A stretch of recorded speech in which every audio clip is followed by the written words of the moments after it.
Alors l'année dernière à la bibliothèque du Chesnay, on a proposé tout un temps fort sur l'enfance au mois de mai. Là cette année, en novembre et décembre, la bibliothèque a proposé toute une programmation sur le fantastique qui s'appelait Monstres et Merveilles.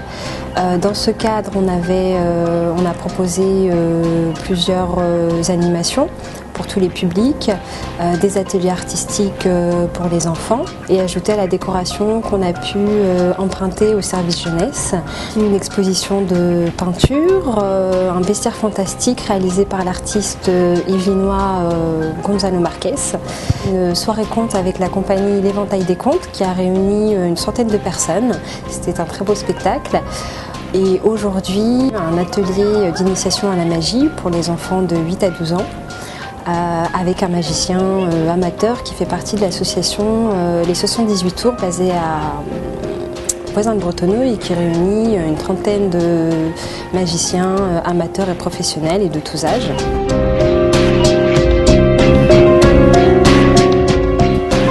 Il faut absolument retrouver son âme d'enfant, un peu comme l'a fait Clochette. Vous savez, quand Peter Pan il vole, quand on voit le film, on sait bien que personne ne peut voler, mais on aime bien quand Peter Pan vole.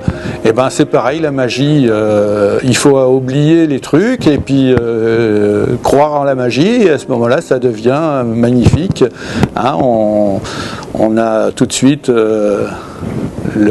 le rêve qui vient s'installer, si on se laisse aller, et si le magicien est bon, évidemment.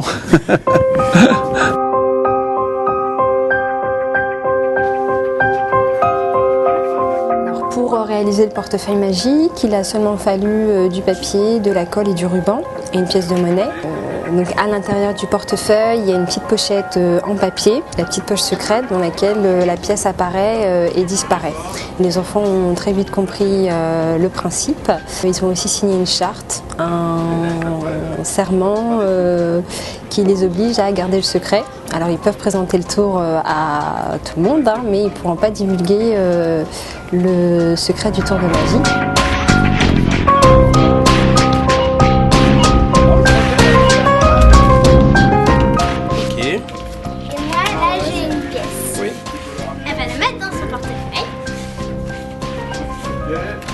Je la mets dans mon portefeuille, je vais le faire.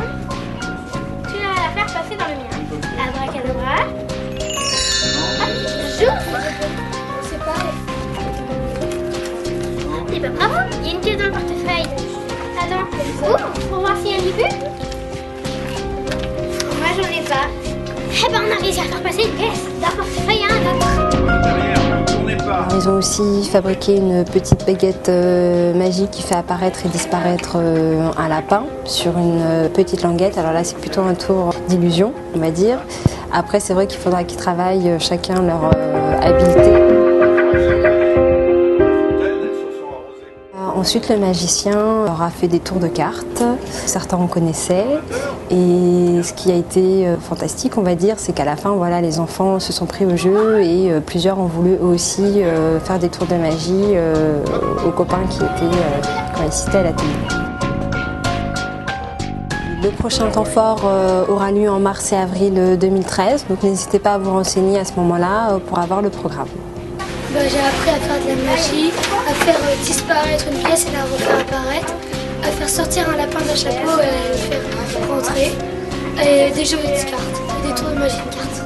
J'ai appris à faire plein de tours de magie.